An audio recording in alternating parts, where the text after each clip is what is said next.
Hi there, I'm Mike Rignetta, this is Crash Course Mythology, and today we're going to talk about the Holy Grail of mythology, which is the actual, literal, non-metaphorical Holy Grail. King Arthur, Knights of the Round Table, and most importantly, questing. The Holy Grail is always just out of reach. It's the end of the road, the ultimate goal, the greatest adventure. And so the Grail quest, for whoever takes it, is a ready-made hero's journey. No, nobody. It's a grail. Not a scale. Close, though. In this video, we'll talk about two different knights who quested after that pesky grail. And we'll examine two things. First, where these stories depart from Campbell's monomythic pattern, and second, how they combine the values of Christianity with the tropes and characters of pre-Christian myths. Grab your armor and your coconut halves, and let's quest for knowledge.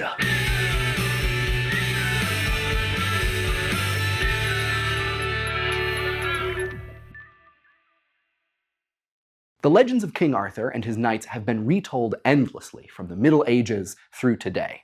Many versions of the story contradict each other or change focus. Historians even disagree over whether there was a real, living, breathing King Arthur. That doesn't bother us, though, because either way, the body of Arthurian legends remains incredibly influential. Most of the stories that make up Arthurian hero myths come from the late medieval period, the 11th to 13th centuries. They coalesced into what most of us would recognize as Arthur's Tale, with Merlin and Lancelot and Guinevere and all the rest, in Thomas Mallory's late 15th century stories collected as Les Morts d'Arthur. However, we're going to focus on two other versions of the Grail story, centered around two other knights, Percival and Galahad. To explore this paradigmatic legend of England, we're going to start in France. Because the first time the Holy Grail appears as part of the Arthurian myth is in Chrétien de Troyes' Story of the Grail, a romance composed between 1181 and 1191 CE. De Troyes not only made his Arthurian tale about the quest for the elusive Grail, he also made Percival, and not Arthur or any other knight, the hero. And Percival is maybe not the kind of knight you're used to. He's a very brave young man, but he's not the sharpest lance in the armory. And it also turns out that his chivalry and naivete play big parts in his hero's journey. When our story begins, Percival is living alone with his mom in the Waste Forest, which sounds unpleasant and almost like a Fallout location. Percival is an only child to a single mom because his dad and all his older brothers were killed serving as knights. Percival's mom never tells him this. She's all he has left, and she worries that if young, not-so-bright Percy learns the truth, he'll want to be a knight, and he'll get himself killed too. Mom's plan works, until one day, Percy's out hunting, and he comes across 5 glittering figures on horses. They are literal knights in literal, shining armor, but Percy has no idea what a knight is, because his mom has shielded him from them. So he thinks they must be angels. Like I said, not the sharpest. Once he realizes they're not angels, Percival starts asking the knights a ton of questions, like, "What you carrying?" The knights look at each other like, "It's a lance, dude." Eventually, one of the knights leans over to his commander and says, "Sir, you must be aware that all Welshmen are by nature more stupid than beasts in the field." Percy's not making the best first impression. Percival runs home and tells his mom all about the knights. She sees the writing on the wall, so she breaks down and she tells him the truth. Your father and your brothers were knights, and they died because of it. Percy's eyes light up.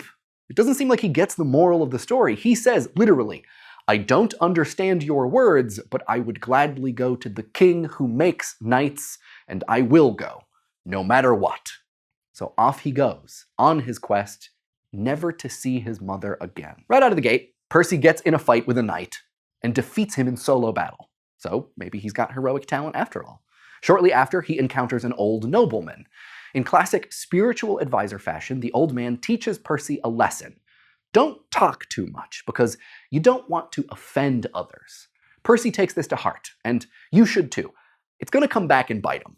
We're going to continue Percy's quest in the Thought Bubble. Percival next meets the Fisher King, who is, you guessed it, fishing.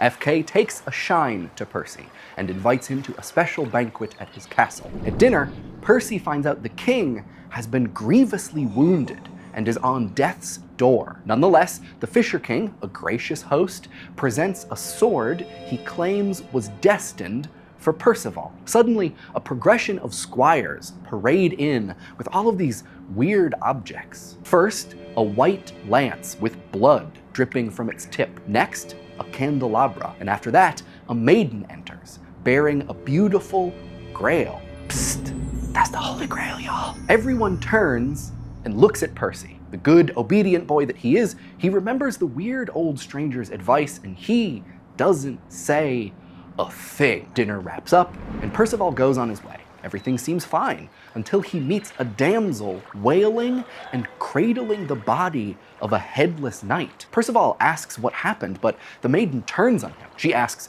point blank, "Did you say anything about the lance you saw? Did you ask any questions about the Grail?" Percy explains, of course not. He didn't want to be rude. The woman yells at him. That Grail has great power. If you'd only asked about it just one question, the dying king would have been healed. She further explains, hey, your mom's dead. I buried her. Also, I'm your cousin. And also, you gotta suss out this Grail thing. I can't help. I got more burying to do. See ya. Wouldn't wanna be ya. Thanks, Thought Bubble. So this is a lot to take in.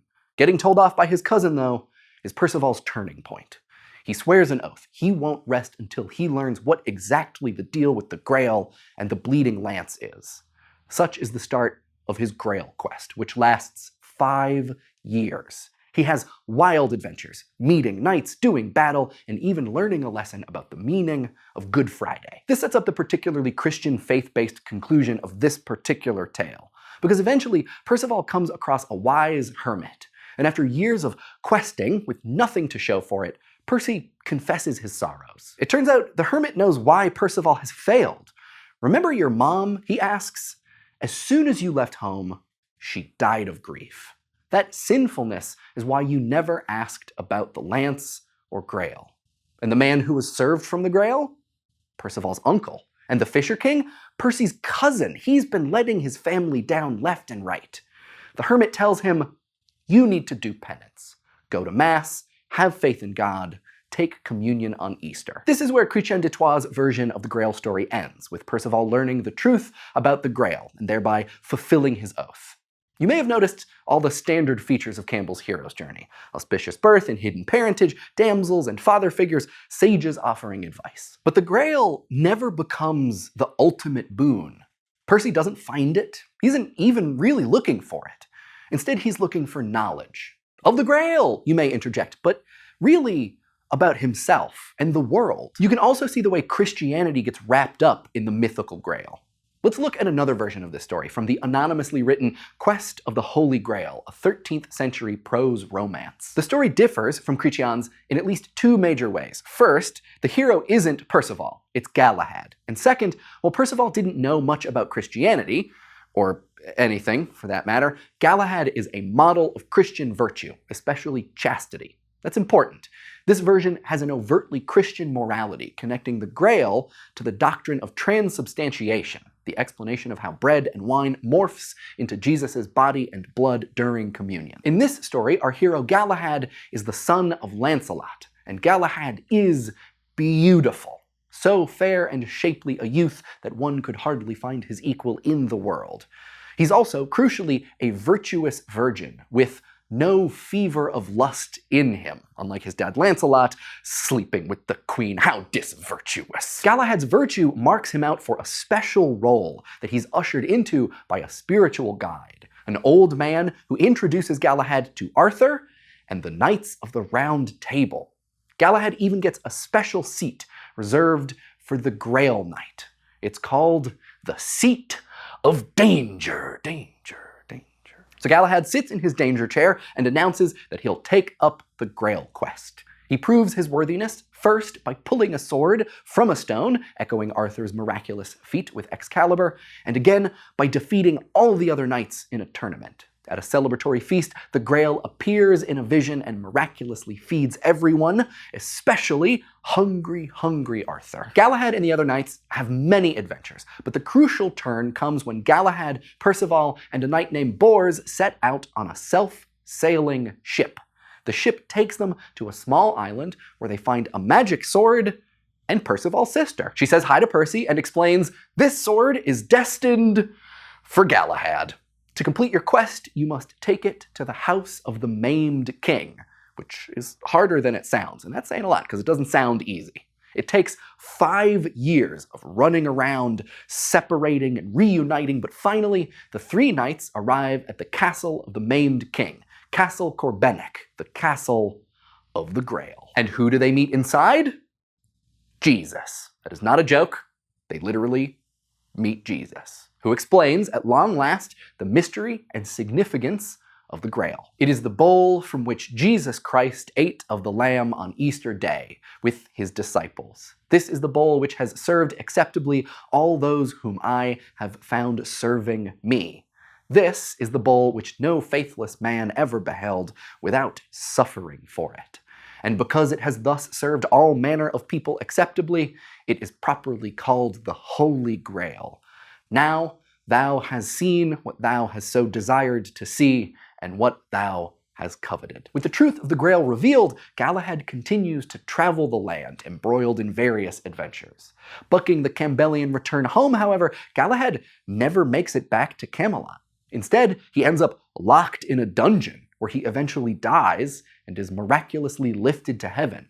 So it's left to Bors to cross the threshold back into Camelot and to tell everyone the true wonder of the Grail. Obviously, there's more to these Arthurian myths than just the quest for the Holy Grail. We haven't even mentioned the incest, and there's a fair amount of incest. Still, the Grail myths offer a nice parallel to other hero myths: miraculous feats, magical weapons, spiritual guides, and epic road trips. In the end, the quest for a particular object gets intertwined with the articulation of particular religious and cultural values, just like in the Ramayana, where adherence to Dharma is the real heroism. We might also compare these stories to the Aboriginal tale of the Seven Sisters, where the quest is one of self-improvement, rather than the pursuit of some external wealth or precious object. For Percival and Galahad, the quest isn't actually about the Grail itself, but the Grail's meaning. Percival isn't seeking a bejeweled golden chalice, but the answer to a question he should have asked. Galahad, too, finds out the meaning of the Grail, which is what Bors must bring back to the Round Table. Remember, for Campbell and other scholars, the hero's journey is a metaphor for any human being's journey towards greater understanding of themselves. Sure, these knights defeat enemies and save maidens and fight with magical swords, but they're heroes because of the knowledge that they gain along the way. Which I guess makes you a hero for watching Crash Course, which we're mighty thankful you do. We'll see you next time. Check out our Crash Course Mythology tote bag, and poster, available now at dftba.com. Crash Course Mythology is filmed in the Chad and Stacy Enagles studio in Indianapolis, Indiana, and is produced with the help of all of these very nice people. Our animation team is Thought Cafe, and Crash Course exists thanks to the generous support of our patrons at Patreon. Patreon is a voluntary subscription service where you can support the content you love through a monthly donation to help keep Crash Course free for everyone, forever. Crash Course is made with Adobe Creative Cloud. Check the description for a link to a free trial. Thanks for watching, and if you have a lot of questions about the woman holding the headless knight, you're not alone. And trust us, reading the source material does not help.